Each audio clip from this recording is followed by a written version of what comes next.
میرے بھائیوں، موت کے وقت انسان دو کیفیت میں ہوتا ہے۔ کچھ لوگوں کی روح ایسے نکل رہی ہوتی ہے کہ ان کے رگ رگ میں وہ پھنس رہی ہوتی ہے وَلَوْ تَرَى إِذْ يَتَوَفَّى الَّذِينَ كَفَرُوا الْمَلَائِكَةُ يَضْرِبُونَ وُجُوهَهُمْ وَأَدْبَارَهُمْ۔ کاش تم دیکھ سکتے وہ منظر جب اللہ کے فرشتے نافرمانوں کی روح کو نکال رہے ہوتے ہیں تو ان کے منہ پہ بھی مارتے ہیں، ان کی کمر پر بھی مارتے ہیں۔ اور اخرجوا انفسکم اليوم، نکالو آج اپنی روحوں اور جانو، اب تم بچ نہیں سکتے ہو۔ وہ پیچھے ہٹنا چاہتے ہیں، رب ارجعون، مجھے واپس کر دے تھوڑی دیر کے لیے، لعلی اعمل صالحا، اب میں پورا ٹھیک مسلمان بن کے چلوں گا۔ تو اس کے جواب میں ہوتا ہے، اور حدیث پاک میں آتا ہے کہ ملک الموت اترتا ہے، اس کے ساتھ 4 فرشتے ہوتے ہیں۔ وہ 4 فرشتے آتے اس کی پٹائی شروع کر دیتے ہیں۔ ابھی پرسوں یہ حدیث میں نے پڑھی ابن ماجہ میں کہ ملک الموت کہتا ہے ایتھا النفس الخبیثہ کانت فی الجسد الخبیث، اے خبیث روح جو خبیث جسم میں تھی، اخرج، باہر آؤ۔ اب وہ واپس تو ہو نہیں سکتا، اپنے آپ کو روک تو سکتا نہیں، تو وہ حیران پریشان خوف زدہ، تو اس کے جواب میں اس کو ملک الموت کہتا ابشری بحمیم وغساق وآخر من شکلہ ازواج، تیار ہو جا خوفناک عذاب کے لیے اور کھولتے پانیوں کے لیے، کانٹے دار جھاڑیوں کے لیے اور بے شمار عذاب کی شکلوں کے لیے۔ تو اس کی روح کو جب کھینچتے ہیں تو رگ رگ سے وہ کٹ کے نکلتی ہے، تو سارا وجود زیر و زبر ہوتا ہے، سکرات کا درد ساری دنیا کے دردوں پر حاوی ہے۔ جب اس کی روح نکلتی ہے اور اس کو لے کر آسمان پر چلتے ہیں تو دروازے پر پہنچتے ہیں تو اندر سے فرشتے پوچھتے ہیں کون ہے؟ کہتے ہیں فلاں کا بیٹا ہے۔ کا نفس خبیثہ فی الجسد الخبیث، یہ تو وہی بدماش ہے جو بدماش جسم میں تھا، یہ وہ بدبخت روح ہے جو بدبخت جسم میں تھی، اس کے لیے آسمان کے دروازے نہیں کھل سکتے، اسے واپس کر دیا جائے۔ تو آسمان کے دروازے لا تفتح لهم ابواب السماء ولا يدخلون الجنة حتى يلج الجمل في سم الخياط، کہ ان کے لیے آسمان کے دروازے نہیں کھلیں گے اور ان کے لیے جنت کے دروازے نہیں کھلیں گے، پھر یہ وہاں سے نیچے گرائے جاتے ہیں جو اللہ کا قید خانہ ہے سجین۔ وما ادراک ما سجین کتاب مرقوم، وہ تمہیں خبر نہیں کہ وہ کیا خوفناک قید خانہ ہے جو اللہ تعالیٰ نے بنایا ہے، اسے وہاں دھکیل دیا جاتا ہے۔ پھر قیامت تک اس کے لیے انتظار کی گھڑیاں ہیں اور عذاب کی شدت ہے۔ اور جب کوئی نیک آدمی اللہ تعالیٰ کے دربار میں جانے کا اس کا وقت آتا ہے تو اللہ تبارک و تعالیٰ فرماتے ہیں ان الذین قالوا ربنا اللہ ثم استقاموا تتنزل علیہم الملائکۃ الا تخافوا ولا تحزنوا وابشروا بالجنۃ التي کنتم توعدون نحن اولیاؤکم فی الحیاۃ الدنیا وفی الآخرہ ولکم فیہا ما تشتہی انفسکم ولکم فیہا ما تدعون نزلا من غفور الرحیم۔ جب کوئی نیک مرد عورت کے جانے کا وقت آتا ہے تو اس کے لیے بھی فرشتے آتے ہیں اور آ کر اس کو خوشخبری دیتے ہیں اور آ کر اس کو تسلی دیتے ہیں کہ آپ غم نہ کریں، پیچھے والے بھی آپ کو مل جائیں گے، آپ خوف نہ کریں، آگے ساری منزلیں آپ کے لیے آسان ہیں، آپ کے لیے جنت بھی تیار ہے، رب بھی مہربان ہے۔ اور حدیث پاک میں آتا ہے کہ ملک الموت اور 4 فرشتے آتے ہیں، وہ 4 فرشتے اس کو سہلاتے ہیں، دباتے ہیں کہ موت کا درد اسے محسوس نہ ہو۔ اور ملک الموت فرماتے ہیں ایتھا النفس الحمیدہ کانت فی الجسد الحمید اخرجی، اے نیک روح جو نیک جسم میں تھی باہر آؤ۔ کیا کرو؟ وابشری بروح وریحان ورب راض عنک غیر غضبان، آپ کو بشارت ہو آپ کے لیے جنت تیار ہو چکی ہے اور وہاں کی ساری نعمتیں آپ کے لیے میسر ہو چکی ہیں اور اللہ آپ پہ راضی ہو چکا ہے اور اللہ آپ پہ خوش ہو چکا ہے۔ اس پر اس کی روح کو نکالا جاتا ہے، پھر سارے فرشتے اس کو استقبال کے ساتھ جو آسمان پر لے جاتے ہیں تو اندر سے پوچھتے ہیں کون ہے؟ کہ فلاں کا بیٹا، فلاں کی بیٹی۔ کہتے ہیں نفس حمیدہ فی جسد حمید، یہ تو نیک روح تھی جو نیک جسم میں تھی، مرحبم بہی، اس کو ہم سب استقبال کس کا کرتے ہیں، اور ایک دم آسمان کے دروازے کھلتے ہیں، پھر وہ پہلا، دوسرا، تیسرا، چوتھا سارے آسمان پار کرتا ہوا اللہ پاک کے عرش کے نیچے کے جا کر، مرد ہے یا عورت، وہاں جا کر سجدے میں سر رکھتا ہے، اور اللہ تعالیٰ فرماتے ہیں ہاں اس نے ہمیں خوش کیا، ہم اسے خوش کریں گے، اور اس کو عافیت کے ساتھ وہاں آسمان میں، پہلے آسمان سے لے کر اللہ کے عرش تک یہ سب ویٹنگ روم بنے ہوئے ہیں، جہاں اللہ اپنے اپنے درجات کے مطابق جنت والوں کو ٹھہراتا ہے، اور وہ انتظار گاہ ہے، اور وقت ختم ہو جاتا ہے، لہٰذا انتظار کی جو تکلیف ہے وہ بھی ختم ہو جاتی ہے، وقت ختم تو انتظار کا احساس ختم، اور ٹائم کے گزرنے کا احساس ختم۔ تو جیسے اصحاب کہف کو اللہ نے غار میں داخل کر کے تو غار کے اندر سے وقت کو نکال کے باہر پھینک دیا، باہر 300 سال گزرے، اندر آدھا ہی دن گزرا تھا۔ وہ جب اٹھے ہیں تو وہ 25 برس کا نوجوان 325 سال کا ہو کے نہیں اٹھا، وہ 25 سال کی عمر میں اٹھا ہے، نہ ناخن بڑا ہے، نہ مونچھیں بڑی ہیں، نہ ان کی داڑیاں لمبی ہوئی ہیں، جو تو زندہ تھے، مر نہیں گئے تھے، تو زندہ کے تو بال بھی بڑھتے ہیں، ناخن بھی بڑھتے ہیں، لیکن وہ اس طرح اٹھے کہ 300 برس گزر گئے، اور 25 برس کا نوجوان 25 سال کی عمر میں اٹھا ہے، 20 برس کا 20 برس کی عمر میں اٹھا ہے، اور وہ کہنے لگے کم لبثنا، بھائی کتنا ٹھہرے ہیں، کہ یومن او بعض یومن، لگتا ہے کوئی دن، آدھا دن ٹھہرے ہیں۔ وہ صحیح کہہ رہے تھے، باہر اللہ تعالیٰ نے وقت کی گھڑی کو چلائے رکھا، اور اندر غار میں اس کو سوئچ آف کر دیا، نکال دیا، یہاں وقت کو داخل نہیں ہونے دیا، تو وقت کے گزرنے سے جو بھی اثرات مرتب ہوتے ہیں وہ ان پر مرتب نہیں ہوئے، تو وہ 20 آدھا ہی دن کے بعد اٹھے ہیں، باہر 300 سال، اندر آدھا دن۔ یہی کچھ اللہ تبارک و تعالیٰ برزخ میں کر دیتا ہے، وقت کو ختم کر دیتا ہے، گزرنے کا احساس نہیں ہوتا ہے۔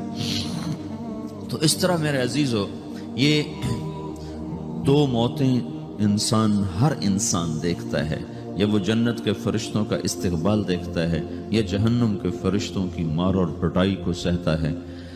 رابعہ بصری رحمۃ اللہ علیہ کا انتقال ہونے لگا تو انہوں نے رات کو فوت ہوئی، تو انہوں نے اپنی خادمہ کو بلا کے فرمایا کہ کسی کو بتانا نہیں، جب میں مر جاؤں تو پڑوس میں 2-4 کو بلا کر نا میرا جنازہ پڑھوا دینا، اور جس کرتے میں تہجد پڑھتی تھی وہی میرا کفن بنا دینا، اور صبح بے شک لوگوں کو بتا دینا، میرے مرنے کے بعد میری میت کو رکھنا نہیں، فوراً دبا دینا۔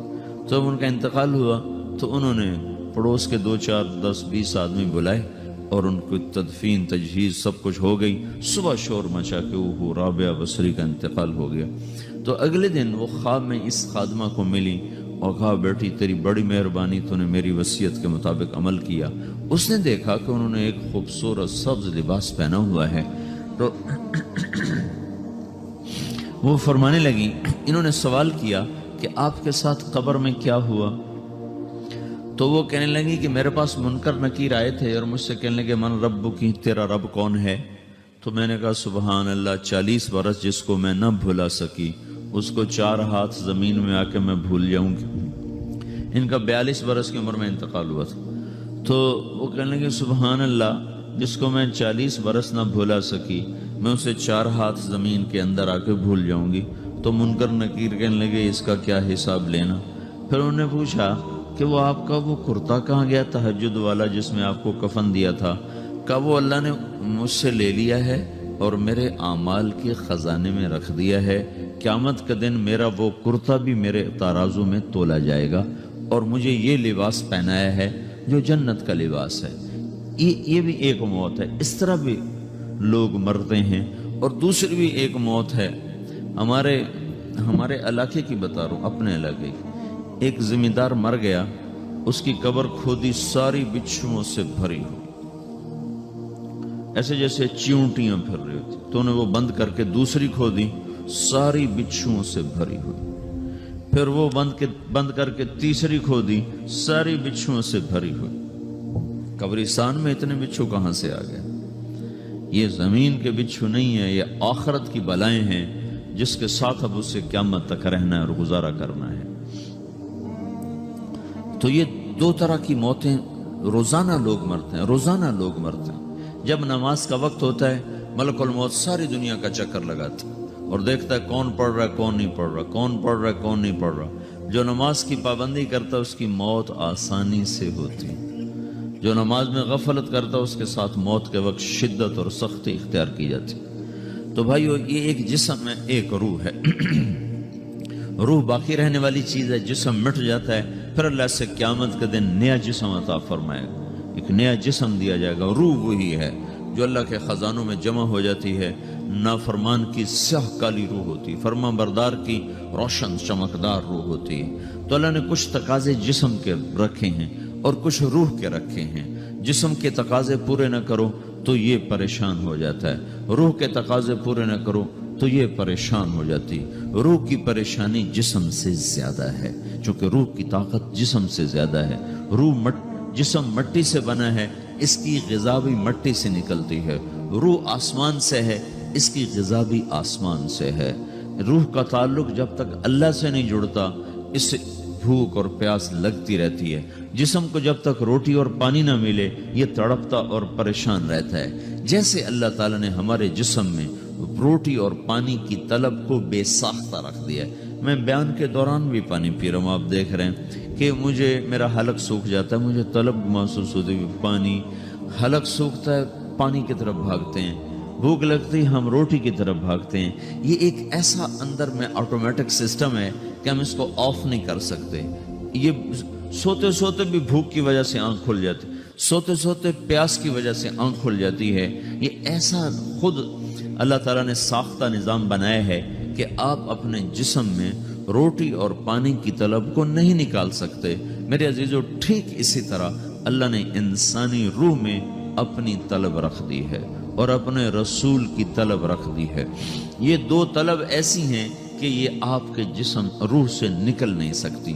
جیسے بھوکا روٹی نہ کھا لے، پیاسا پانی نہ پی لے، اسے چین نہیں آ سکتا۔ وہ روح جو اللہ اور اس کے رسول سے نا آشنا ہے، جب تک وہ وہاں تک پہنچ نہیں جاتی اسے چین نہیں آ سکتا، اس کا اندر پریشان رہے گا۔ 1997 میں جب جنید جمشید سے میری پہلی ملاقات ہوئی تو اس نے مجھ سے یہ سوال کیا کہ مولوی صاحب، ایک پاکستانی نوجوان جس گلیمر کو خوابوں میں دیکھتا ہے، وہ گلیمر تو مجھے زندگی میں ویسے ہی حاصل ہے۔ میرے چاروں طرف زندگی کا رقص ہے اور میری زندگی کی ہر خواہش، ہر تمنا پوری ہے، اس کے باوجود میرے اندر اندھیرا ہے، میرے اندر خلا ہے۔ مجھے لگتا ہے میں وہ کشتی ہوں جس کا کوئی ساحل نہیں، جس کی کوئی سمت نہیں۔ www.darsuquran.com ایسا نہیں ہونا چاہیے۔ ایک عام لڑکا تو کہتا ہے ہائے کاش یہ ہوتا، اس کو وہ نہیں ہو رہا تو پھر وہ پریشان ہے، ہائے یہ ہوتا، ہائے وہ ہوتا۔ تو میں تو ہائے نہیں کرتا ہوں، میری تو ہر لذت اور خواہش میرے سامنے تشتری میں سجا کے پیش کی جا رہی۔ میں کیوں ایسا کر رہا ہوں؟ میں ہائے ہائے کیوں کر رہا ہوں؟ میرا اندر ویران کیوں ہے؟ میرے اندر میں خلا کیوں ہے؟